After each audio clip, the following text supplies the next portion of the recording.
All right, welcome to another episode of Imperfect. My name is Sandeep, and we got Omar here also. Omar, how's it going today?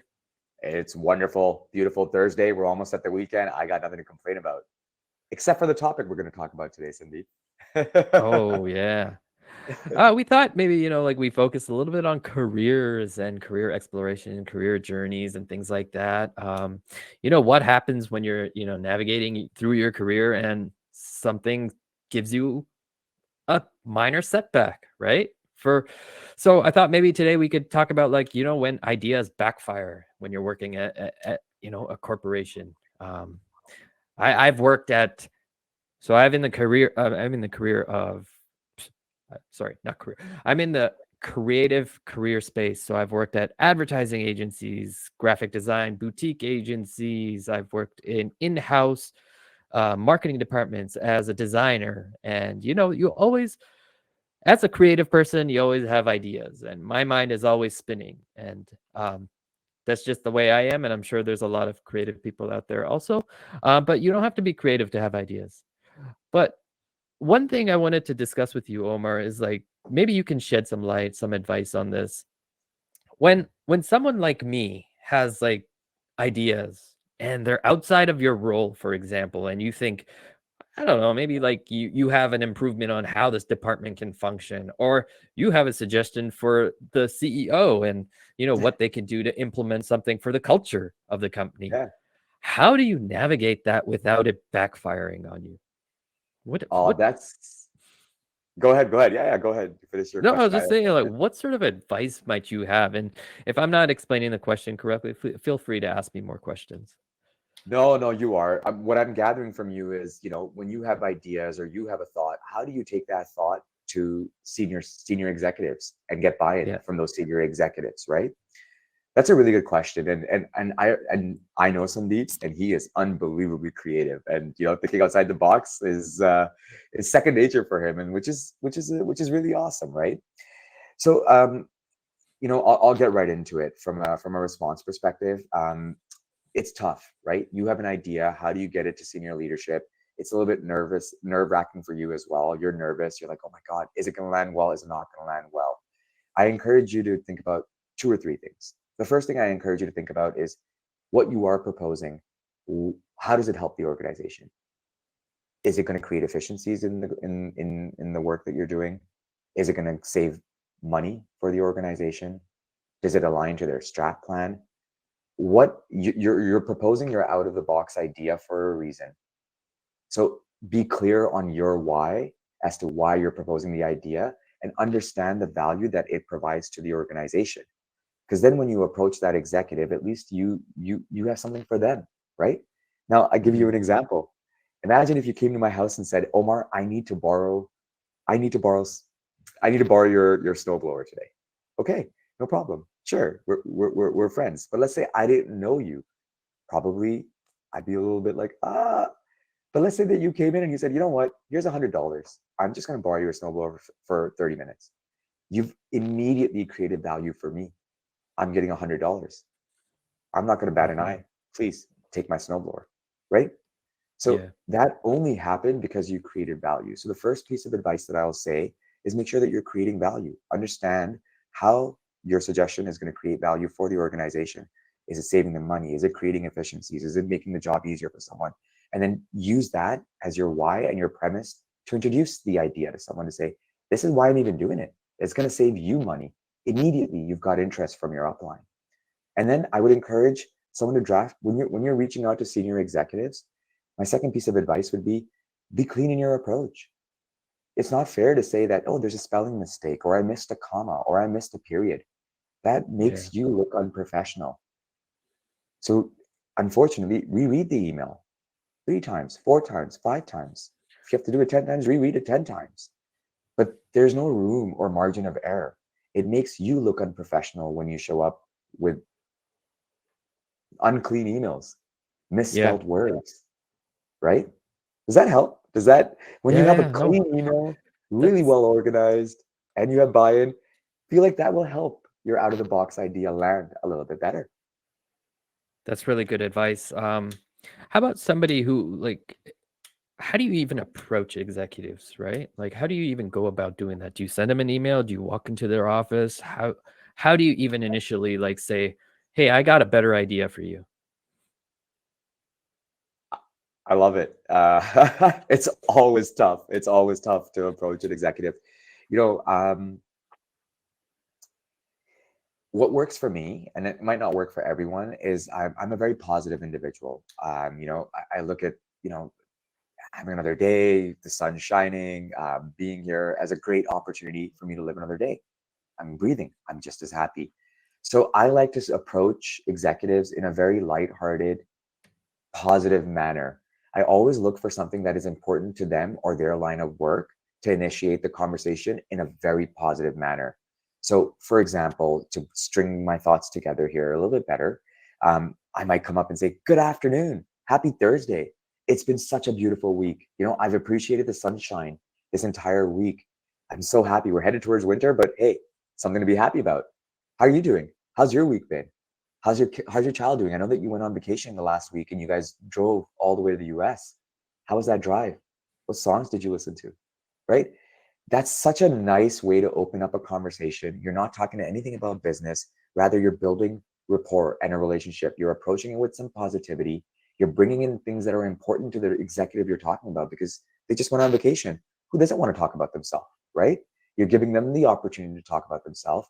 So use that as the foundation to start the conversation and then find a strategic way to flip that into the business conversation that you want to take it to and say, "This is so awesome. I'm so happy for you. That sounds like such a phenomenal vacation.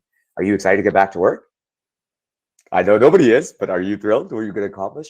And right away, there's a transition very strategically in a very smooth manner from that pleasant, positive conversation into conversation about the business and your idea.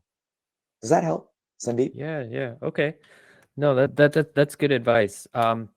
Now now I'm starting to think, okay, should I even tell my boss about what I'm about to do? Or should I just go over and test the waters with the executive first? What's your take on that? You always got to keep your manager in mind. And that gives me an idea. The fun skits that we did outdoors. Maybe we got to do a skit on this topic. But Oh I yeah. I recommend you have a relationship with your manager, right? For a lack of a better term, they've got your back at the organization. You've got their back. You've created a sense of friendship. They're your colleagues. There's a friendship there. You care for each other. There's a relationship there to be maintained, right? So why wouldn't you inform them? They might have some advice for you. In fact, in my experience, the leaders that I've worked with, my upline, my managers, even when I've had an idea, they've actually helped me perfect my idea before it's gone to the upline. Because if you think about it from a corporate perspective, chances are your manager is probably working really closely with that executive, just as the nature of the way that the organizations are built out. So your manager knows exactly your director or your uplines thinking, what they like and what they like, what they don't, what they dislike, and how to present ideas to them and get buy-in from them. So now, with you not going to your manager, sure, you can go to the executive. That might land great or not great. But now imagine the value your manager will bring if you just tell them, "Hey, I have an idea. I want to take it to our uplines.